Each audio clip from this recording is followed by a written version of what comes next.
Inulit ng bata, louder this time. Mr. President, can I have your watch as a graduation gift? Nasagot niya. Why? Why will I give you my watch? Magkasama kami nag-attend ng isang graduation. Truthfully, I wasn't feeling well. Kasi kinukulam nila ako.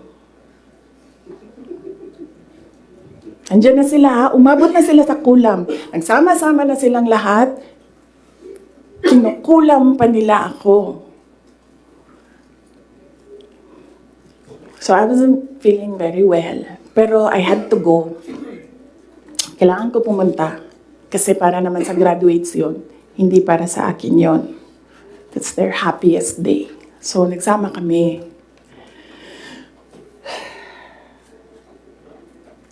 Nagsama kami.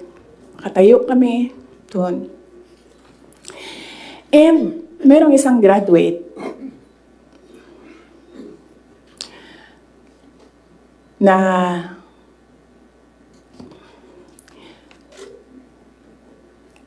alam nyo, para sa akin, there was some sort of inappropriateness sa ginawa ng bata. Pero bata ito eh. So ikaw din, meron ka din dapat sana sigurong pag-intindi kung saan nanggagaling yung bata. And ang reaction mo, ang response mo, should be so that the child will learn a lesson. So meron isang graduate. Sabi nung graduate, Mr. President, can I have your watch as a graduation gift?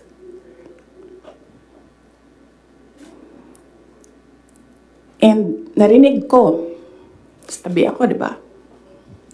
Narinig nung katabi ko.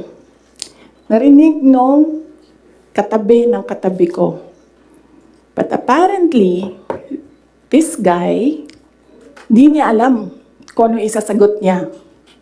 So ang ginawa niya, pinaulit niya sa bata. What did you say? So this time, syempre bata, hindi niya alam ba saan yung inulit ng bata, louder this time. Mr. President, can I have your watch as a graduation gift? Nasagot niya. Why? Why will I give you my watch? At that point, may sakit na ako. I wasn't feeling very well. Nandun lang ako, nakakatayo ako doon kasi may gamot ako. Gusto ko tanggalin yung ulo niya ba?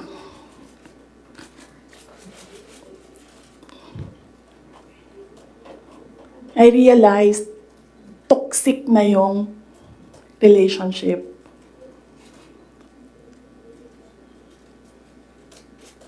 And it did not help na itong dalawang katabi ko, tumawa pa.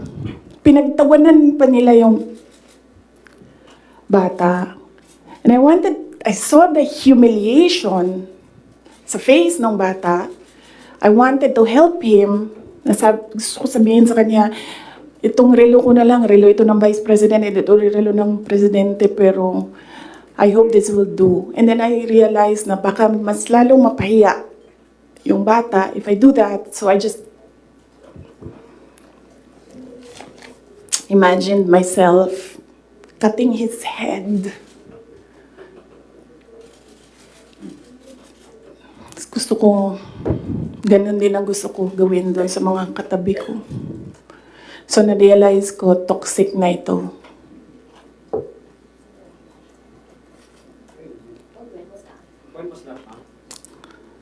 One of the graduation, hanapin niyo yung footage, makikita niyo doon yung mukha ko. Tsaka mukha niya. I-lip read niyo yung sinasabi niya. Why? Hanapin niyo yung footage, ma'am. Magtrabaho kayo konti, mag-research kayo.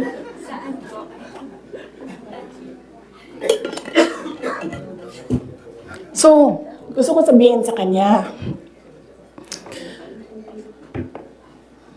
bago ko tanggalin ang ulo mo, yang batang yan yung magpapakamatay para sa bayan natin. Nag-aral yan ng 4 na taon, naghirap yan ng 4 na taon, walang tulog araw-araw para mag-training kasi mamamatay yan para sa bayan natin. Yan yung batang yan, ang mapuputulan ng daliri diyan sa fiasco ninyo sa West Philippine Sea. And then, I'll cut his head. So, doon, na-realize ko, toxic na, di ba? Ganyan na yung imagination mo. Ang imagination mo, sinasakal mo na yung tao. And then I said, this is over. Tapos na. And then, so hindi pa natigil. Doon sa Tamayong, sa barangay Tamayong, sa Davao. Alala niyo? Pinupuk-puk nila yung mga tao doon. Hinampas, pinupuk. Doon sa diversion road ng Davao City, tinirgas nila yung mga tao doon. Isang tao lang ang hinahanap mo, ha? Bakit mo pukpukin yung 30? Bakit mo itirgas yung 100? Paano nag-surrender yung tao? Di ba kinausap lang? Kinausap lang siya. Mag-surrender ka. And then he said, okay, I will surrender. So anong purpose na pukpukin nyo? Yung tao na hindi naman niya alam na saan si Pastor Kibuloy, nandun lang siya, nagtatrabaho, doon siya nakatira. Anong purpose? Anong purpose na i-tear gas mo yung tao for expressing his desperation, his frustration, his anger? Para lang maghanap ng isang tao na in the end, paano nag-surrender? Kinausap. Nag-surrender siya.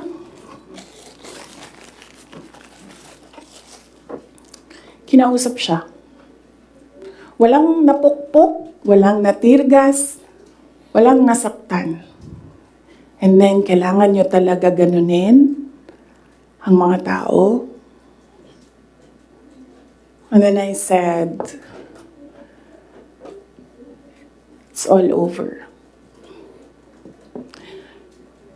So, umupo ako dun sa table ko sa DepEd at the time. And then sabi ko, sarili ko, okay, let's go to hell.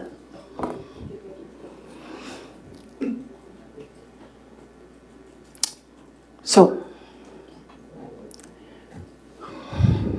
ano bang ginagawa nila? Balik tayo dun sa yung political reconciliation. Ang gusto nila, hindi ko sinasabi silang lahat, ha, si Martin Romualdez lang.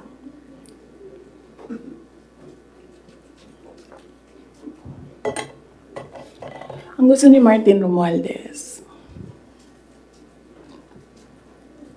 mag-president. Nakita ko yan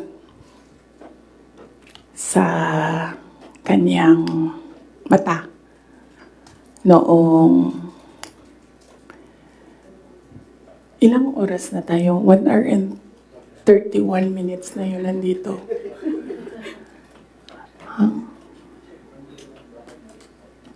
I-cut na lang natin. Tapos next week yung Martin. Pwede, madami na kayong material, di ba? Okay na yun? Oh. Sige. Ang questions natin doon lang sa 1, 2, 3, ha? Sa personal, sa budget, sa DepEd, and kung the way he treats. Alam nyo, may red flag na yan noon eh. Nung kampanya, may red flag na yan. But unfortunately,